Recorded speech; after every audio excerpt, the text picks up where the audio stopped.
তেল নাই ভাই, তেল নাই।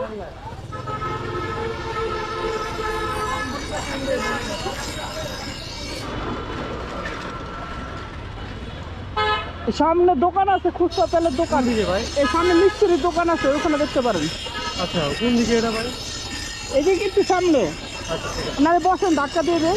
না বসেন বসেন বসেন বসেন, গাড়িতে বসেন। আগে যান, একটু আগে যান। নিটল করছেন না?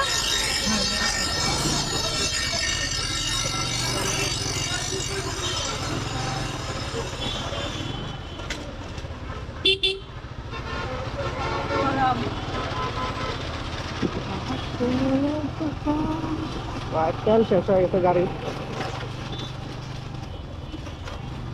এটা জিজ্ঞাসা করেন আছে নাকি, জিজ্ঞাসা করেন, আগে জিজ্ঞাসা করেন।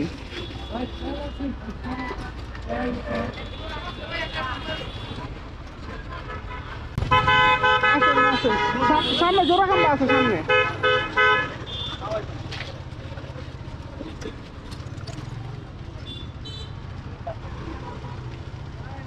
বামে নেন, বামে নেন।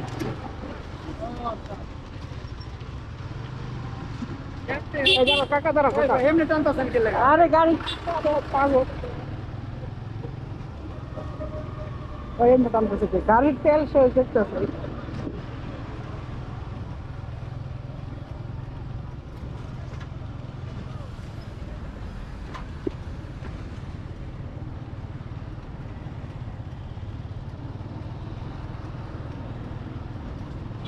বাইরে দেখতেছিলাম, বাইরে অনেক সুন্দর ডাক্তার করছিল, বাট আমি জানি আসছিলাম, জানো তো ডাক্তার হয়ে যায় না।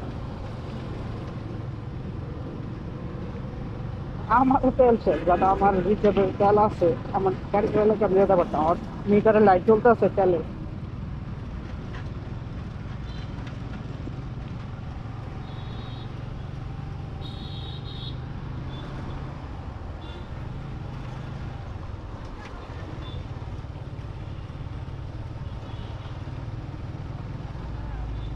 ভাই এখানে পাইবেন, এখানেই পাইবেন, এই যে দোকানে। ওকে ভাই, ঠিক আছে ভাই, আসি।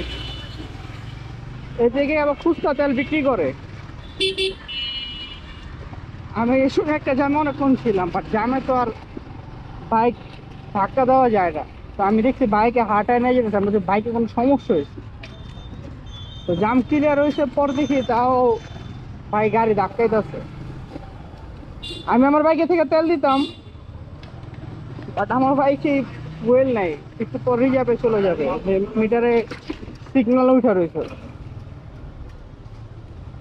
এই জন্য জোড়াখাম ব্যাপার খুচরা তেল পাওয়া যায়, এই জন্য এখানে বাইকে ই করে দিলাম।